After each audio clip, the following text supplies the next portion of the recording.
Ekintu ky'obukugu kintu kikulu nnyo era ky'ovola nti nno buli kirabo kye tuweerako akasente akayamba abantu bano obbawa exposure tugibawa nga bagenda okulambulako mu nsi endala okulaba firimu endala engeri gye bakola okubakwataganya n'abakola firimu mu nsi endala bongere okuba nti nno baba training. Ekyo kintu kikulu nnyo.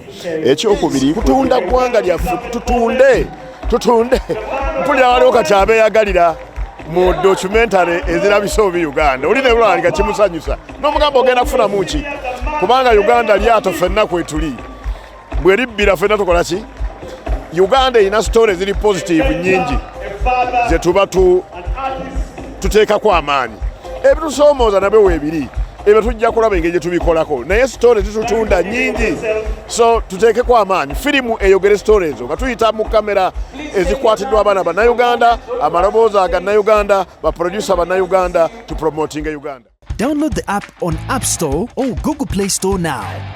Vision Digital Experience, the future of media.